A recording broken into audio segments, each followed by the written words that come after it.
Right. ఇక మరింత information మా కరెస్పాండెంట్ నిజామాబాద్ నుంచి సాయిలో అందిస్తారు. సాయిలో.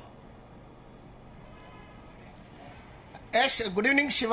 నిజామాబాద్ మున్సిపల్ కార్పొరేషన్ తో పాటు 3 మున్సిపాలిటీలు, అదేవిధంగా కామారెడ్డి జిల్లాలోని 4 మున్సిపాలిటీలు, మొత్తంగా ఉమ్మడి నిజామాబాద్ జిల్లాలో 7 మున్సిపాలిటీలు, తర్వాత ఒక మున్సిపల్ కార్పొరేషన్లో రేపు ఉదయం 7 గంటల నుంచి 5 గంటల వరకు పోలింగ్ జరగనుంది. అయితే మొత్తానికి ఏదైతే ఎన్నికల సిబ్బంది ఓవరాల్గా ఈ రోజు రాత్రి వరకు అన్ని పోలింగ్ కేంద్రాల వరకు బ్యాలెట్ బాక్సులతోటి వాళ్ళు చేరుకున్నారు. అయితే ముఖ్యంగా రేపు జరగబోయే ఎన్నికల్లో మాత్రం ఓటర్లు తమ ఓటు హక్కును ప్రశాంత వాతావరణంలో వినియోగించుకోవడం కోసం అన్ని రకాలుగా జిల్లా యంత్రాంగం పూర్తిగా ఏర్పాటు చేసిందని చెప్పవచ్చు. ప్రధానంగా మనం ఇక్కడ చూసుకుంటే నిజామాబాద్ జిల్లా పరిస్థితికి చూసుకుంటే ఏదైతే కార్పొరేషన్లో 60 డివిజన్లు ఉన్నాయి, ఈ 60 డివిజన్లలో అటు బీజేపీ, కాంగ్రెస్, అదేవిధంగా బీఆర్ఎస్ పార్టీలు త్రిముఖ పోటీ అనేది ఉంది.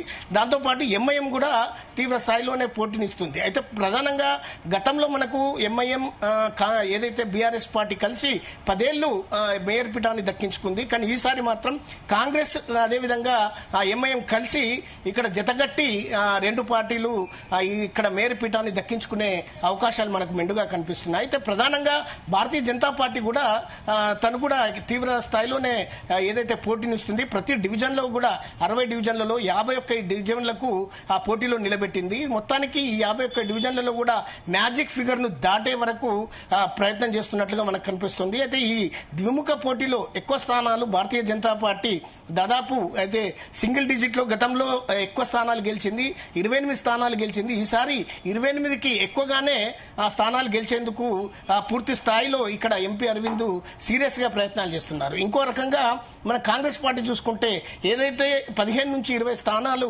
ఖచ్చితంగా రాబట్టుకునేందుకు, అదేవిధంగా ఎంఐఎం నుంచి వచ్చే 10-15 స్థానాలతోటి మ్యాజిక్ ఫిగర్ దాటి వాళ్ళు కూడా పూర్తి స్థాయిలో మేయర్ పీఠాన్ని దక్కించుకునేందుకు విష ప్రయత్నాలు చేస్తున్నారు. మరోపక్క ఇక్కడ ఏదైతే బీఆర్ఎస్ పార్టీ అన్ని స్థానాలలో పోటీ చేసినప్పటికీ కూడా ఆ బీఆర్ఎస్ పార్టీకి అంతగా ప్రాబల్యం కనిపించడం లేదు. ఎక్కడ ఒక 2-3 స్థానాలలో గట్టి పోటీస్తుంది. ఒక ఎంఐఎం కొన్ని చోట్ల అంతర్గతంగా ఎంఐఎంకు బీఆర్ఎస్ కు మధ్యలో పూర్తి స్థాయిలో పోటీ ఉన్నప్పటికీ కూడా అక్కడ ఎంఐఎంఏ బయటపడే అవకాశాలు కనిపిస్తున్నాయి. మరికొన్ని చోట్ల ఏదైతే బీఆర్ఎస్ ఆ పార్టీ 1-2 స్థానాలలో గట్టి పోటీనిస్తున్నట్టు మనకు తెలుస్తుంది. ఇక ఈ ద్విముఖ పోటీలో మాత్రం భారతీయ జనతా పార్టీ, కాంగ్రెస్ పార్టీకే ఎక్కువ స్థానాలు, అంటే ఈ 2 పార్టీలే ఎక్కువగా ఏదైతే సీట్లను దక్కించుకునే అవకాశాలు కనిపిస్తున్నాయి. ఇక్కడ మహేష్ కుమార్ గౌడ్, పిసిసి చీఫ్ మహేష్ కుమార్ గౌడ్ దాదాపు వారం రోజులుగా ఇక్కడనే మకాం వేసి ఆయన పూర్తి స్థాయిలో అన్ని వార్డులలో పర్యటిస్తూ కార్నర్ మీటింగ్స్ కానీ, తర్వాత రకరకాల గ్రూప్ మీటింగ్స్ లో కానీ, తర్వాత పార్టీ క్యాడర్ అంతా కదిలిస్తూ తను ఇక్కడ అనేక స్థానాలను గెలుచుకోవడానికి, ఎందుకంటే తను చాలా ప్రతిష్టాత్మకంగా తీసుకున్నారు. ఇక్కడ ఒక రెఫరెండం గా చెప్పొచ్చు. ఎందుకంటే మహేష్ కుమార్ గారు సొంత ప్రాంతం ఇది. ఈ ప్రాంతంలో ఆయన రేపు ఎక్కువ స్థానాలు గెలుచుకొని మేయర్ పీఠం దక్కించుకుంటే రేపు పార్టీ పరువు దక్కుతుంది, తనకు కూడా ఒక ప్రాబల్యం ఉంటుందన్న ఉద్దేశంతో ఆయన ఎక్కువగానే సీరియస్ తీసుకుంటున్నారు. కానీ ఇక్కడ బీజేపీ మాత్రం మన ఇందూరు మన మేయర్ అనే ఒక నినాదంతో ముందుకు సాగుతుంది. ఇవన్నీ 2 పార్టీల మధ్య సాగుతున్న ఈ దాంట్లో రేపు ఓటర్లు ఏం తీర్పిస్తారనేది మనం వేచి చూడాల్సిందే. ఇంకా ఆర్మూర్ విషయానికి వస్తే అటు భారతీయ జనతా పార్టీ, కాంగ్రెస్ పార్టీ మధ్య సీరియస్ గా పోటీ ఉంది. అక్కడ కాంగ్రెస్ కే ఎక్కువ అవకాశాలు ఉన్నట్టుగా మనకు తెలుస్తుంది. అక్కడ బీజేపీ నుంచి రాకేష్ రెడ్డి తీవ్రంగానే, అంటే అన్ని స్థానాలలో, ఎందుకంటే దాదాపు 36 వార్డులలో అన్ని చోట్ల ఆయన పోటీలు నిలబెట్టారు. అటు ఏదైతే కాంగ్రెస్ పార్టీ అక్కడ పూర్తి స్థాయిలో ఏదైతే మనకు వినయ్ కుమార్ రెడ్డి, తర్వాత అక్కడ ఉన్న లోకల్ క్యాడర్ అంతా కూడా సీరియస్ గానే పనిచేస్తున్నారు. అక్కడ మహేష్ కుమార్ గౌడ్ గానీ, తర్వాత ఉత్తమ్ కుమార్ రెడ్డి గానీ ఇక్కడ చాలా పర్యటనలు చేసి కార్నర్ మీటింగ్ జరిపారు.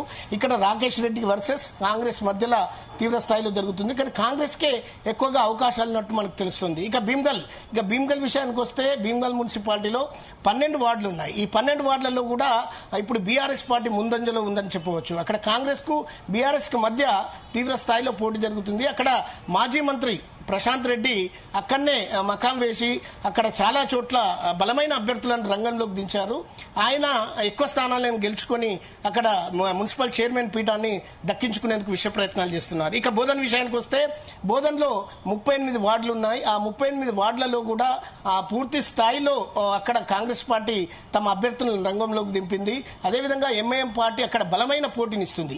అక్కడ ఎంఐఎం కాంగ్రెస్ పార్టీల మధ్య అవగాహనతోటి అక్కడ రెండు పార్టీలు ఏకమై వారు రహస్య ఒప్పందాలతోటి రేపు అక్కడ మున్సిపల్ చైర్మన్ పీఠాన్ని వాళ్ళు కాంగ్రెస్ పార్టీని కానీ తర్వాత ఎంఐఎం పార్టీ కానీ దక్కించుకునే అవకాశాలు ఉన్నట్టు తెలుస్తుంది. కానీ బీఆర్ఎస్ పార్టీ మాత్రం బీజేపీ పార్టీ మాత్రం అక్కడ కొద్దిగా బలహీనంగానే ఉన్నదని చెప్పుకోవచ్చు. ఇక కామారెడ్డి విషయానికి వస్తే కామారెడ్డి పట్టణంలో దాదాపు 49 వార్డులు ఉన్నాయి. ఆ 49 వార్డులలో కూడా అటు కాంగ్రెస్ కు బీజేపీకి ఎంఐఎం కు మధ్య తీవ్ర పోటీ ఉందని చెప్పవచ్చు. అక్కడ త్రిముఖ పోటీ నడుస్తుంది. ఈ పోటీలో కాంగ్రెస్ పార్టీదే పై చేయి ఉన్నట్టుగా మనకు కనిపిస్తుంది. ఎక్కువ స్థానాలు అక్కడ షబ్బీర్ అలీ పూర్తిగా అక్కడనే ఉండి ఆయన గతంలో అక్కడ మాజీ మంత్రి అక్కడనే ఎమ్మెల్యే కూడా చాలా సంవత్సరాలుగా ఉన్నారు. అయితే షబ్బీర్ అలీ తను అక్కడ ఒక ప్రతిష్టాత్మకంగా తీసుకొని కాంగ్రెస్ పార్టీని అక్కడ గట్టెక్కించడానికి ఆయన అక్కడ ఎంఐఎం తోటి కూడా ఒప్పందం చేసుకొని ఆయన రెండుగా వైపుగా వెళ్తున్నారు. కాబట్టి అక్కడ ముస్లిం మైనార్టీ ఓట్లు కూడా ఎక్కువగా ఉండడంతో కాంగ్రెస్ పార్టీకి ఎక్కువ అవకాశాలు ఉన్నట్టు కనిపిస్తుంది. ఇక ఎల్లారెడ్డి విషయం, ఎల్లారెడ్డికి వస్తే అక్కడ 12 వార్డులు ఉన్నాయి. అక్కడ బీఆర్ఎస్ కాంగ్రెస్ మధ్య తీవ్ర పోటీ నెలకొంది. ఎక్కువగా బీఆర్ఎస్ వైపుగా జనం అంటే అక్కడ కౌన్సిలర్ స్థానాలు బీఆర్ఎస్కే ఎక్కువగా వచ్చేటట్టు మనకు ఇప్పుడు పరిస్థితుల్లో కనిపిస్తుంది. కానీ ఈ రాత్రి ఏదైతే పోల్ మేనేజ్మెంట్ ఈ పోల్ మేనేజ్మెంట్ బట్టి అక్కడ బలాబలాలు రేపు ఓటర్ల తీర్పు రేపు ఓటర్ల నాడు ఏ విధంగా ఉంటుందనేది మనం వేచి చూడాల్సిందే. ఇక బిచ్కుంద అనేది కొత్తగా ఏర్పడిన మున్సిపాలిటీ. ఇక్కడ కూడా 12 వార్డులు ఉన్నాయి. ఈ బిచ్కుందలో కూడా ఏదైతే లక్ష్మీకాంతరావు జుక్కల్ ఎమ్మెల్యే సీరియస్ గా ఆయన కూడా ప్రతిష్టాత్మకంగా తీసుకొని సీరియస్ గా అక్కడ పనిచేస్తున్నారు. అక్కడ 12 వార్డులకు 12 కాంగ్రెస్ గెలుపు కోసం ఆయన విష ప్రయత్నాలు చేస్తున్నారు. అక్కడ మాజీ MLA Hanumanth Shinde BRS party అక్కడ గట్టి పోటీనిస్తుంది. అక్కడ బీజేపీ చాలా బలహీనంగా చెప్పవచ్చు. ఇక బాన్స్వాడ అనేది కూడా చాలా సీరియస్ గా ఉంది.